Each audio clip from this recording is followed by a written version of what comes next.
প্রিয় বন্ধুগণ, ডক্টর মিজানুর রহমান আজহারী সাহেব বাংলাদেশে দুইটি মাহফিল করেছেন। তার মধ্যে একটি হচ্ছে চট্টগ্রামে কক্সবাজারের পেকুয়াতে, আর একটা হচ্ছে যশোরে। তো যশোরের মাহফিলে তিনি ইতিহাস সৃষ্টি করেছেন। তিনি এই মাহফিলে হজরতে মাহজুরা রাদিয়াল্লাহু তাআলা আনহুর ঘটনা বলতে গিয়ে তিনি কেঁদেছেন। তো চলুন আমরা সেই ঘটনাটা একটু দেখে আসি এবং শুনে আসি। সামনে এই চুলের উপরে ছিল আবু মাহজুরা। ওই স্মৃতিটাকে ধারণ করবার জন্য, ওই স্মৃতিকে বহন করার জন্য বিশ্বনবীর মোবারক হাত আবু মাহজুরার কপালের চুলের যেই জায়গায় লেগেছে, মৃত্যুর আগের দিন পর্যন্ত আবু মাহজুরা মাথার ওই চুলে কোনোদিন ছুরি আর কামার লাগায় নাই, সেখানে কেচি লাগায় নাই, চুলের মধ্যে খুর লাগায় নাই। আবু মাহজুরা ডান দিকের চুল কাটতো, বাম দিকের চুল কাটতো, পেছনের চুল কাটতো, সামনের চুল কাটতো না। আবু মাহজুরা রাদিয়াল্লাহু তাআলা আনহুর সামনের চুলগুলো বড় হতে হতে যখন এত বড় হয়ে যায়, তিনি চুলগুলো পেঁচিয়ে মাথার মধ্যে রাখতেন। তারপরে তিনি পাগড়ি পরতেন। সবাই জিজ্ঞেস করতো, আবু মাহজুরা, এটা আবার কেমন স্টাইল?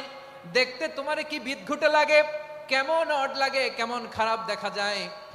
মক্কায় এমন কোন মানুষ তো দেখি নাই, ডানে চুল কাটে, বায়ে চুল কাটে, পেছনে চুল কাটে, সামনে কাটে না। ওরে আবু মাহজুরা, কেমন দেখা যায় তোমারে? তুমি সামনের চুল কাটো না কেন? আবু মাহজুরা বলে, আমি হাঁটু গেড়ে পেয়ারা নবীর সামনে বসেছিলাম, আমার এই মাথার চুলের মধ্যে মুবারক হাত লাগিয়ে বিশ্বনবী নিজে আমাকে আজানের প্রতিটা বাক্য শিক্ষা দিয়েছেন।